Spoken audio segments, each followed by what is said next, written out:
Hi, folks, and welcome to the Meaningful Money Podcast. This is Season 18, Episode 11.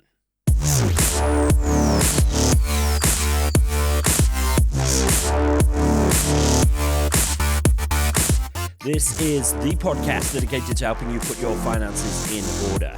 My name is Pete Matthew, and I'm going to share with you everything you need to know and everything you need to do to secure your financial future. I'm here to help you make sense of money.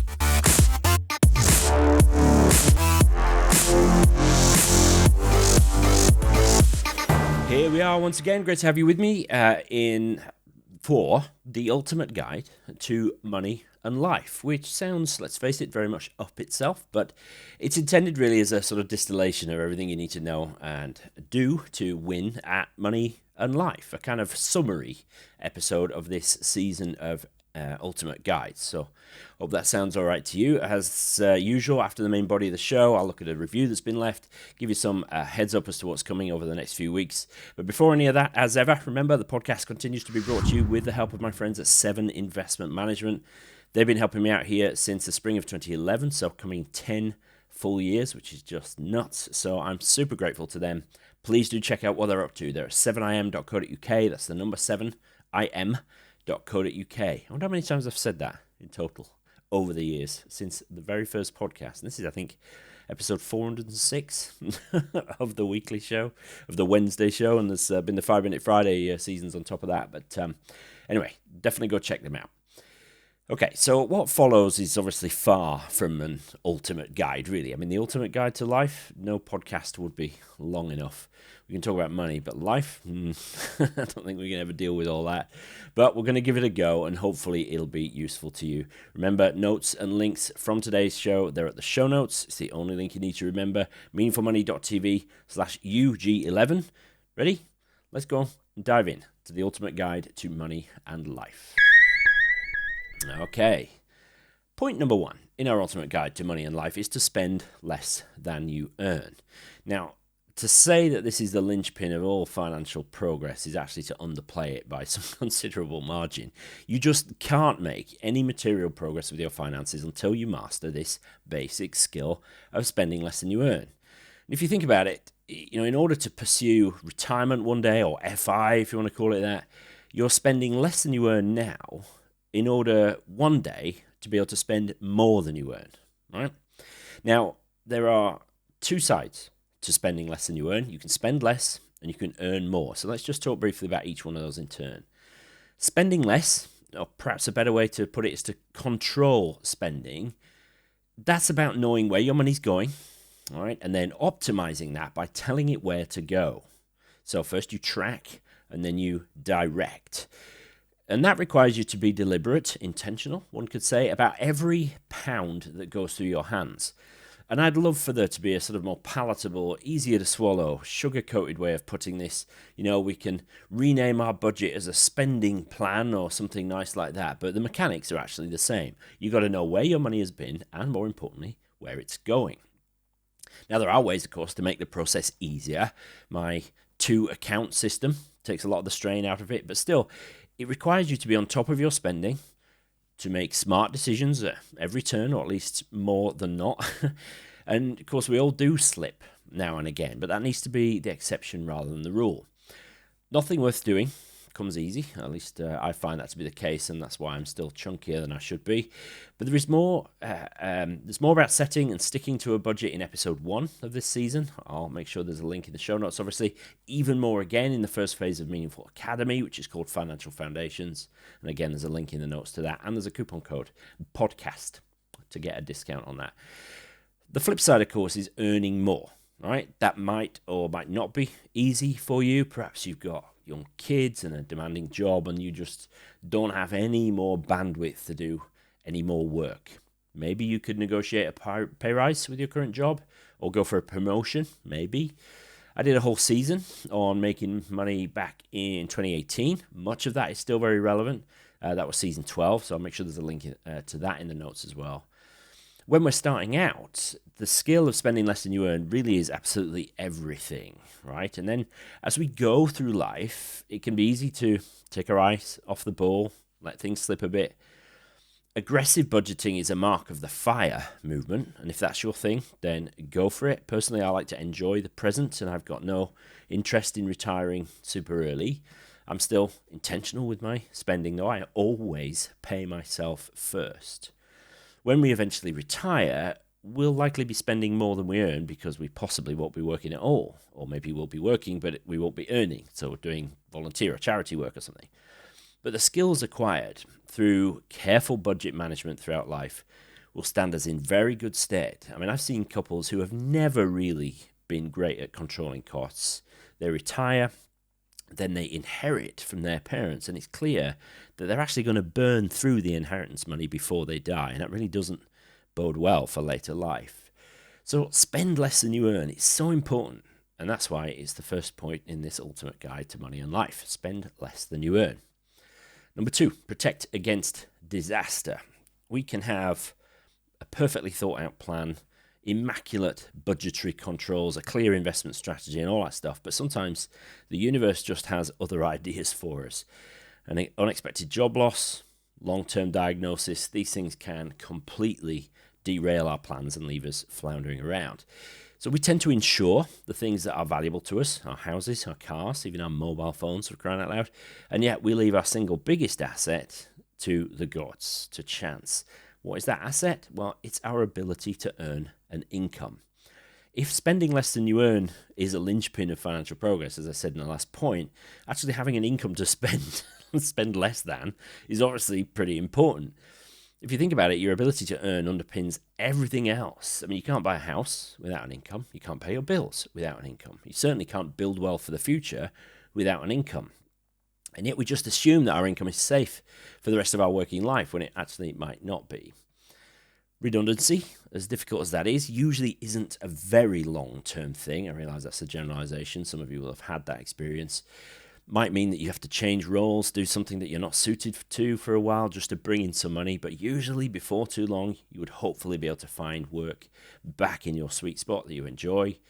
But, an ME diagnosis, MS, chronic mental health issues, they might preclude you from working indefinitely, and what are you going to do then? So anybody who's listened to me for any length of time knows where I'm going with this, and that's to insurance, and specifically to income protection insurance, which I've covered in the past, not least in episode 3 of this season. Link in the notes again. If you've got debts, loved ones who are dependent on you, you should consider life insurance, possibly critical illness cover too. Yes, it'll all seem expensive for something that you hope you'll never need, but if you do, then you'll be really glad you paid for it. Obviously, you should keep an emergency fund of 3 to 6 months of your basic monthly expenses in a bank account that you can access easily. That's the first step to ensuring a loss of income. Not only is it a pot you can draw from if you have an unexpected expense, but if you do lose your job or have to take a few weeks off sick, generally that will cover you. And then you consider insurance to pick up from there. Now, the best people I know to help you with this are the good people at LifeSearch. I've got another chat next week with their chief exec, Tom Bagri, but they are the masters at advising in this field. There's no hard sell. It's just really good, tailored, independent advice on protection. Anybody that's fed back to me who has gone to LifeSearch as a result of hearing about them on the show here, that without exception, they say they've had a really good experience with them. So definitely check them out. meaningfulmoney.tv/lifesearch. Full disclosure, that is an affiliate arrangement. So Meaningful Money will get a cut of any commissions earned if you go through them, for which I'm obviously extremely grateful. Thank you. But no, don't neglect this, folks. It's not the sexy side of personal finance, right? You don't get many TikTokers talking about this stuff, whereas you can get all kinds of 17-year-old idiots saying how they're making a fortune with Bitcoin or CFD trading or whatever. But this is so important. Please, if you take nothing else away from this episode, please look at your protection program. Make sure it's fit for purpose. Very good Twitter account actually taking the mick out of TikTok investment advice. I can't remember what it is. I think it's TikTok Investors, but I'll put a link in the show notes. It's hilarious just how bad some of it is. Number 3, invest wisely. Obviously, we're all pursuing better control over our finances in order to build wealth for the future. And wealth gives us choice, right? It gives us choice in how we spend our time, choice in where we live, choice in how we grow old. Building wealth requires us to invest wisely. 2 little words with so much going on underneath. I did 4 episodes in this Ultimate Guide season about investing, so definitely check those out. And there's tons more about this, obviously, in the Build Wealth phase of Meaningful Academy to get your teeth into. Link to that in the notes as well. Investing wisely is about long-haul wealth building. It's about controlling costs and tax. It's about managing our own behavior so we don't make stupid mistakes by moving money around at the wrong time. It's about understanding asset allocation and the need for diversification.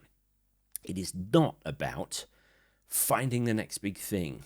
It's not about spotting patterns in the markets or learning somebody else's secret foolproof system in order to make it big in day trading. There is so much of that crap online these days. But anybody who's interested in learning about how money really works, they have to try and filter all that stuff out. And it's difficult when it's all made to look just so damn sexy, you know?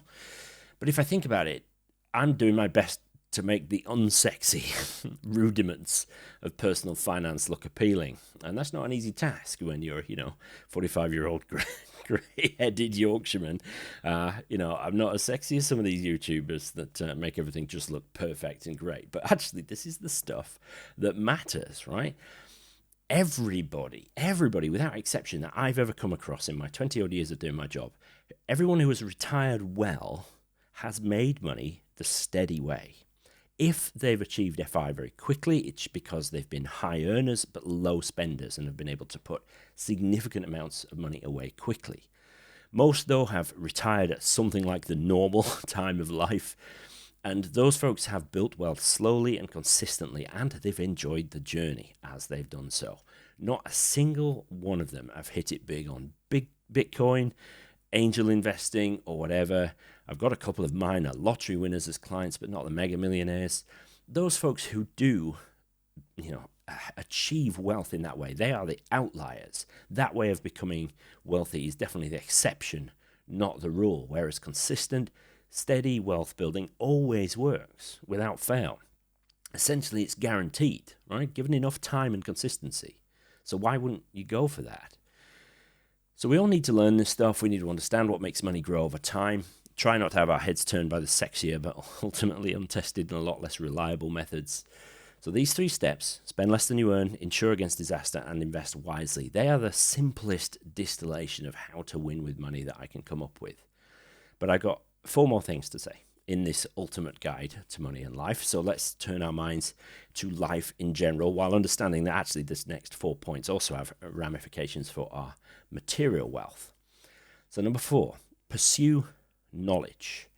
Now the motto of the Enlightenment was sapere aude, which roughly translated means dare to know.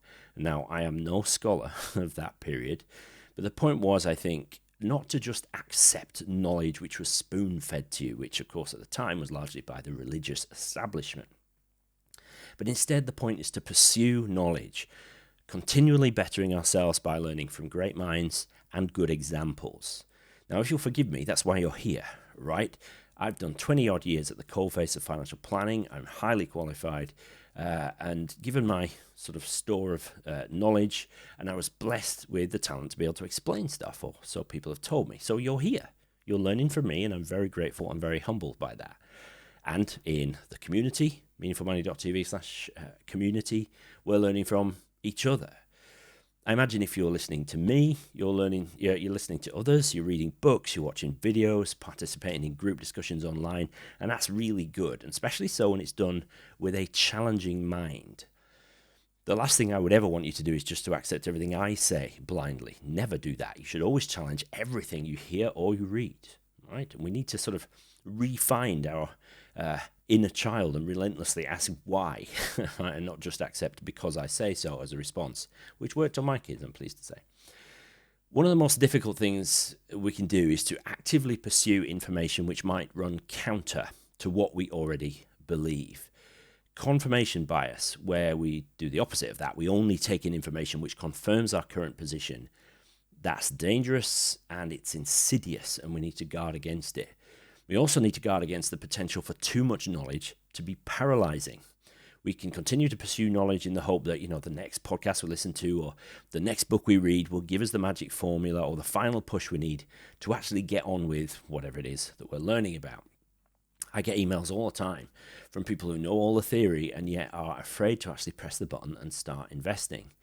But of course, part of pursuing knowledge is learning by doing. It's practical, making mistakes, learning from them. That's an essential part of our development in childhood, and it continues into adulthood. As adults, we like to think we can sort of intellectualize everything and think through all the sort of potential mistakes in advance, trying to plot the perfect course through the minefield, but it rarely works. Practice, actually, is what always makes perfect. See, I know exactly how a guitar makes its sounds. I know the relationships between the notes on the fretboard, how those notes come together to make chords. I understand about harmonics and damping and strumming techniques, all that sort of stuff, but I can't play the guitar to save my life because I don't do it. I've watched a lot of people do it over my time and always like the idea of, shredding on the axe, but I can't do it because I've never done it. I've never practiced. And, we can have a flawless understanding of market history, asset allocation, the tax system, but until you actually have money invested, it won't do you a jot of good. So let's pursue knowledge both by learning and by doing. Super important. Number 5, give generously. Giving of ourselves, I think, is an important part of having a balanced life. If I might use myself as an example here, and sorry if this sounds a bit narcissistic, I wouldn't have kept this podcast up for so long if it wasn't for the fact that I know it's helping people. And that's really what gets me out of bed in the morning. Yes, latterly, Meaningful Money has become a business in its own right. For that, I'm super grateful for everybody's support. But even if it had never become so, it didn't make really much money at all for the first 7 or 8 years. I'd have kept doing it. I did keep doing it because I love it. Your emails and comments saying how much you've learned and how much you've been helped and the things that you've done as a result of listening to the show, they are a key driver for me. So keep coming. Keep them coming. Giving without expectation of return is often hard, and yet my perception of the universe is that it has a way of reciprocating, which we often don't expect. I nearly finished reading a brilliant book actually called Give and Take by Adam Grant, and it goes into a lot of detail on this subject. It's very well researched too, and some great sort of practical stories. On balance, those who give generously without expectation of return tend to succeed more than those who make it their mission to take from others. So you know the types. There's all kinds of types in life, and perhaps those who go to networking meetings and very one-sided in their support. They'll only offer to help you if they think they're going to get something in return. It's dog eat dog out there. They say, you've got to put number one first. Often these types, they seem to win on the surface. Maybe they drive a bigger car. Maybe they get promoted over you or whatever. But actually the book has countless examples, and you can think of countless examples of greater, wider, deeper good coming to those who give consistently, and yes, greater material success too. Sometimes it just takes a bit longer. And I think we just all know this deep down, right? It's good to give. It's good to create value.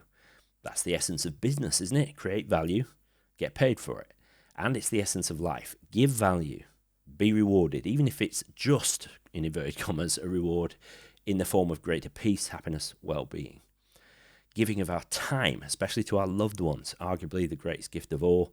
No amount of money or material gifts can compensate for our undivided time and attention given to our partners, kids, extended family and friends. Sorry to sound like a preacher here. Actually, I'm not sorry at all. But all of the world's major religions and belief systems say that it's better to give than receive. Countless mystics and thinkers over the millennia, people much smarter and humbler and better than me, surely they can't be wrong, can they? Give generously. So important. Number 6, radically simplify.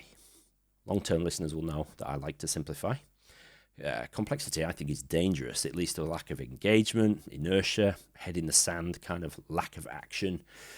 With finances, obviously I've made it my mission to simplify here. That's why I like to come up with things like the first 3 steps in this list. Spend less than you earn, insure against disaster, and invest wisely. Simplicity has the opposite effect of complexity. It makes it easy to engage with your money or whatever other area of your life, and it creates all-important headspace around it all. I've had tons of conversations recently with investors obsessing over small details in their portfolios, but to no useful purpose, at least from my vantage point. Having 6 old pensions from previous employments is unnecessary, unhelpfully complex. Look to consolidate them where you can, where it makes sense to do so. But I think actually that translates to every sphere of life, from having too complicated a group of friends to having too many choices of wallpaper. Radical simplification leads to many benefits. If you haven't already, watch the 2 documentaries by The Minimalists on Netflix. Just search The Minimalists. There's 2 of them. One is called The Minimalists and the other one's called something slightly different. I can't remember exactly what it's called, but there's lots of good in those, and it's not just about wearing the same t-shirt every day or whatever. There's lots of good thought-provoking stuff in there. But I think we should pursue simplification at every level. It's just rewarding beyond measure. I speak from experience on that. And then finally, my favorite all-encompassing exhortation on this podcast. You know what it is, don't you? Come on, you ready? On a count of 3. 1, 2, 3. Be intentional. Don't drift. Grab life, your relationships, your health, your money by the scruff of the neck and bend it all to your will. Learn to manage your responses, your personal, internal responses to external events. The Stoic philosophy is great for that. Read anything by Ryan Holiday, Marcus Aurelius' Meditations. Self-control will serve us very, very well when we come to the unpredictable nature of markets, corresponding performance of our investments. Nothing good happens without effort, as I said earlier on, and that's definitely true with our finances as well as in life. It takes effort to sit down and discuss our money with our partner, or to sit down and look at our wills, make sure they're still reflective of our wishes. We'd all rather crash in front of the TV than rebalance our portfolios, right? At least I would, but it still needs doing. In truth, to my experience anyway, being intentional actually requires less effort than we think it will. Once we actually knuckle down and do what needs doing, the prospect of difficulty very often is worse than the reality. It's rarely actually borne out. I find usually when you sit down and do the work, it's okay, that didn't take as long as I thought it was going to. We need to resist the drift. Don't be blown around by external events. Be intentional. Force our will onto life's twists and turns whenever we can. It's a core skill, right? So in summary then, 7 points. Spend less than you earn. Insure against disaster. Invest wisely. Pursue knowledge. Give generously. Radically simplify. And be intentional. 7 clear imperatives to win at money and life. Now, I struggle with these, just like you do, right? And we will never, ever, ever be perfect, of course. But the pursuit of excellence in these things is worthy in itself. Continuous, intentional pursuit of those ideals will surely help us look back at the end of our lives and say, that was a life well lived. I'm not sure we can really ask for anything else than that. Okay, there you go. Here endeth the lesson. Here is this week's review, Invaluable by Chris Adams. Thank you, Chris. Pete's series is a great resource provided by an experienced, capable, and hardworking guy for people who want to learn more about how to manage their financial lives. Secondly, it's very helpful for aspiring financial planners. Pete should be a compulsory part of the CII syllabus. Chartered Insurance Syllabus. Well, thank you, Chris. Thank you for leaving a review. If you like what you hear, then please leave me a review. Go to meaningfulmoney.tv/love, just like Chris Adams did this last week. Helps others to hear about the show and to subscribe because it keeps me near the top of the rankings. Okay, that is it, folks, for Season 18, this season of Ultimate Guides. It's been an absolute blast, as ever. I'm giving a lot of thought to Season 19 as we speak, but as usual, there'll be 2 or 3 in-between episodes before we dive into the next season. But I've got some thoughts about what it might be. Next time, I'm going to be talking with LifeSearch Chief Executive Officer Tom Bagri in a bit of a protection update, talking about life insurance in the age of a pandemic and lots more besides. But that is it for this week's show. We'll just bring up the music. Hope it was helpful. Any questions or comments, go to the show notes, meaningfulmoney.tv/UG11. Join the Facebook group if you're not already, meaningfulmoney.tv/community. Hope you enjoyed it, folks. Thanks for bearing with me. Thank you for listening. I'll talk to you next time.